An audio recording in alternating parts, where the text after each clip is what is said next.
Now in continuation of articles lecture part 2. The use of a article. What is a article and how to use a article? As we have discussed earlier, a book. Book is a consonant sound. B is a consonant sound. So we will place here a book. As I told earlier that if you will use any single word or any single thing, you will use a. Means एक आम किताब. अब आपने यहां से consider करना है कि अगर आप ए लगा रहे हैं तो इसका मतलब ये है कि यहां एक चीज का जिक्र होगा. बहुत सारे स्टूडेंट्स गलती क्या करते हैं, यहां पर ए लगाकर बुक्स कर देते हैं. तो अब यहां पर क्या हो जाएगा, एक आम किताबें. तो ये बिल्कुल मैच नहीं होगा किसी भी सूरत में. तो आपको ये करना है कि जब भी कभी आप बुक के साथ ए प्लेस कर रहे हैं तो इसका मतलब ये है कि आपका आगे वाला जो वर्ड होगा वो सिंगुलर होना जरूरी है. जैसे ए यूनिफॉर्म. अब यूनिफॉर्म जो है इसके साथ कॉन्सोनेंट साउंड है, भले ही वो वॉयल प्लेस किया हुआ है, लेकिन आपका साउंड जो है वो कॉन्सोनेंट आ रहा है, तो आप वो ए लगा रहा है.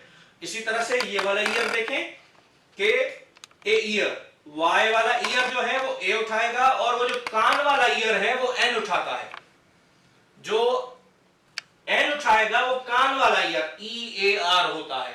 तो यहां ये जरूरी है समझना कि अगर आप ईयर मतलब साल दे रहे हैं तो आपको ए प्लेस करना है, अगर आप ये वाला ईयर दे रहे हैं तो आपको एन प्लेस करना है. उसूली तौर पर क्या होता है कि ये जब आप एक जाहिर करना चाहें कि एक क्वांटिटी जाहिर करना चाहें, वैसे आर्टिकल का ये रूल है जो हमें उस्तादों ने या किताबें बताती हैं कि अगर आप आर्टिकल प्लेस करना चाहते हैं तो मच्छर के पर से लेकर ह्यूमन का कोई भी ऑर्गन हो जो विजिबल ऑर्गन है, यानी आंख, कान, नाक, इसके साथ द आर्टिकल प्लेस होगा. क्योंकि जो भी आपके विजिबल ऑर्गन्स हैं, विजिबल का मतलब है जो नजर आने वाले ऑर्गन्स हैं, उनके साथ आपको द लगाना होता है. जैसे द आईज, जैसे द ईयर. तो मतलब ये है कि यहां पर ये सिर्फ आपको एग्जाम्पल के तौर पर बताया जा रहा है कि ये वाला ईयर एन उठाता है और ये वाला ईयर ए उठाता है. इसी तरह से ए यूनिवर्सिटी है, ए यूरोपियन है, इसी तरह से ए यूएन डिक्लेरेशन है. तो ये बहुत सारे एग्जांपल्स आपको यहां पर नजर आएंगी. They found a letter. अब आ जाते हैं एन पर.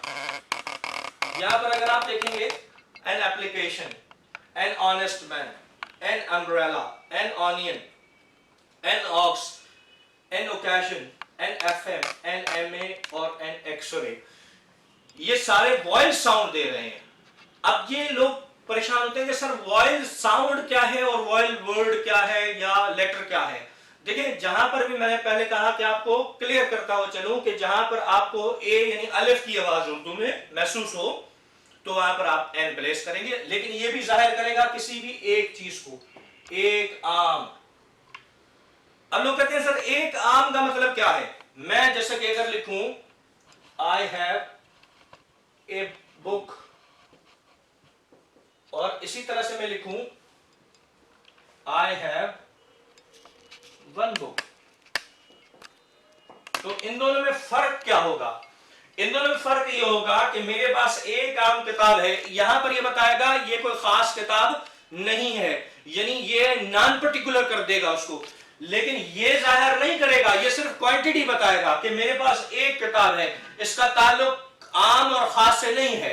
तो जब आप आम और खास की बात करेंगे तो डेफिनेटली आपको आर्टिकल प्लेस करना पड़ेगा. अगर आप आम और खास की बात नहीं करते तो आप वन लगाकर भी आप अपना जुमला लिख सकते हैं, लेकिन उसमें यह है कि वो पर्टिकुलरिटी या नॉन पर्टिकुलरिटी नहीं बताता.